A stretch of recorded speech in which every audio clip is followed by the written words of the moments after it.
Hi, everyone, and welcome back to Tokyo on Fire. It is September 19th, 2017. What in the hell is going on? The Prime Minister just announced yesterday that there will indeed be a snap election within 2 months, Michael. That's it. I have egg on my face. Last week, I was telling people coming to Japan. It looks good on you. Thank you. It's best on this side. We didn't talk about it. I mean, we mentioned that there was a possibility, there was a rumor of it, but it was pretty much discounted. And it seemed almost out of the question when the LDP's constitutional headquarters just laid out a program saying, this is the way this is going to happen for the rest of the year. We're going to introduce legislation in the fall extraordinary diet, which it hadn't been decided when it was going to start. We're going to put out the draft pieces that are going to be put out there to show the people what we're going to do in terms of constitutional revision. It will be decided on during the regular session, and then boom, we're going to have a joint referendum on the Constitution and House of Representatives election. Sometime next year. Sometime next year. Right. And it'll be each will feed off the other. Okay. And that was a reasonable narrative. Sure. Considering that they have the 2/3 majorities now that in both houses of the House of Reps and the House of Councilors that they need under Article 96 of the Constitution. Right.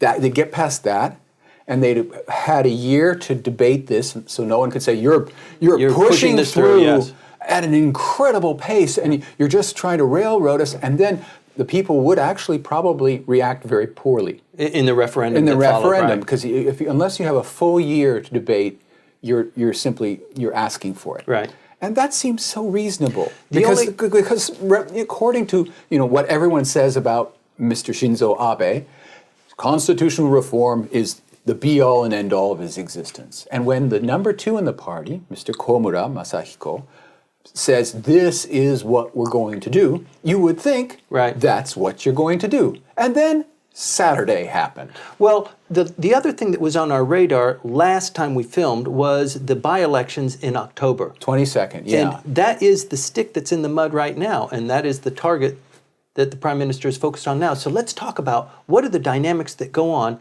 inside the Prime Minister's, maybe his thinking, or, I mean, he decided this is a big deal, and he is the one that decides. Okay, he's looked at the opposition parties and seen they're in utter disarray. If he waits, it's possible that the Japan First group will put together some kind of party that is able to dominate the Tokyo area. And that's a lot of votes. Right. And give them 6 months, for example. If you give him 6 months, he got utterly humiliated and took a huge hit in popularity after the July elections in Tokyo. And his percentage points have come up. His popularity. His popularity has come up. 8%. Now, that was due to the cabinet reshuffle almost entirely. Because he also his posture with North Korea, his staunchness. Well, I hope that's not the case because he's a paper tiger. He has nothing in terms of military capacity. He can't force China to impose more strict sanctions. He went overseas. That helps. Oh yeah, and he talks to Don on the phone all the time. Right, Donald, I need your support. You need my support. India was a great trip. Okay, so all of these things are collecting. His shine is starting to come back. Okay, his shine is starting to come back. So they looked at that, the secretariat as a whole of the party, but he personally looked at that and saw that, okay, I'm back in a position of strength. Why give the opposition any chance to do anything? Now, there are some really good reasons not to. The first of which is he just did a cabinet reshuffle. Right. And even Yamamoto Ichita, who's appeared on this program, who's an LDP member, has said, man, are you nuts? Are you saying that was all for nothing? You said you wanted to watch these people in their jobs do the great job that they're going to do, and you take them out of that in a month? Yeah. And you said also, this is all Yamamoto, this is a member of the LDP writing in his blog. He says, man, you promised that you would answer questions about the Moritomo Gakuen and the Kake Gakuen scandals, that you were willing to bring it out in the extraordinary session. Now you're going to cancel the extraordinary session and hold an election? Yep. You better know what you're doing. Yeah. Well, it also adds value to clearing it out so that he can, I mean, there are 160 viable members who are waiting for ministerial portfolio. But he went through the whole. Song and dance, sure. You can all song and dance of assembling this cabinet, and it's a good cabinet, and the people responded to that. His popularity ratings have everything to do with him putting Kono Taro into the cabinet, putting Noda Seiko into the cabinet, taking rivals and bringing them in and tossing out people who are his friends, like Inada, and saying, I was wrong. That act of contrition. Yeah. He was. He says, there are things that I've done you probably don't understand. I have a responsibility to explain them. People responded to that kind of supposed blame taking. Now, I see an opening. I'm going to go for it. Yeah. Well, also, from my perspective, I see that there's probably a fear that you better do it now before anything bad happens, before any minister goes off subject, right? Because there's a long time between now and the ending. Well, in September next year, his term as president ends, and 3 months later, the term election of the House of Representatives ends. So cut off the House of Representatives short, give them an election. The LDP wins in a huge landslide again because there's no opposition to speak of, and it resets the clock. Right. They don't have to have another election for another 4 years. Right. Well, they don't have to win by a landslide. They've got 191 members now. In their coalition, they already have 2/3 of the lower house. No, they have 288 in the lower house, and then 35 members of the Komeito, and Ishin is virtually a member of the coalition now. So they've got the 2/3 majority there, and even if they lose a couple of seats, they're still okay. It's true, but one of the things that he's always managed to weave in is there's a reason why I'm dissolving the Diet. It was the consumption tax. I'm putting off the consumption tax.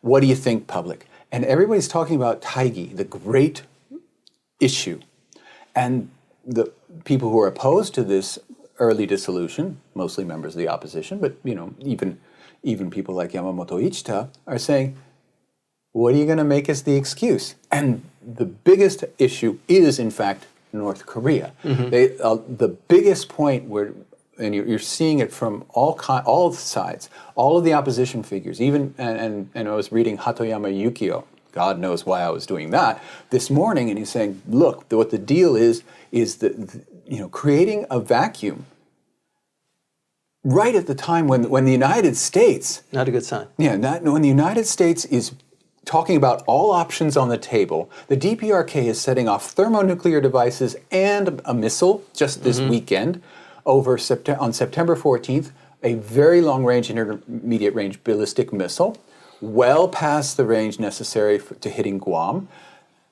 This is the time when you dissolve the Constitution says the Diet is the supreme organ of power in the country. It is the decider, okay? Not the Prime Minister, not the Cabinet. They execute. Right. But the supreme organ of power in the country is the Diet. And you're saying, take a vacation. We should have an election. A lot of people are saying, that is so nakedly self-serving. Sure. That you better know what you're doing. Yeah. Well, the other point, too, is that maybe his calculus is North Korea is a yawn. They're not going to do anything. They're going to shoot some things. They're practicing. They're trying to expand their knowledge base, but they are not even going to do anything. I've got a breather here. I should ram it home now so that I can be prime minister again. Yeah, he said just basically that. We're actually going to be in a lull. I'm going to take advantage, get that out of the way, because later on, things are going to get hairy. Things are going to get hairy. That's not the phrase that he used, obviously, but this is the lull.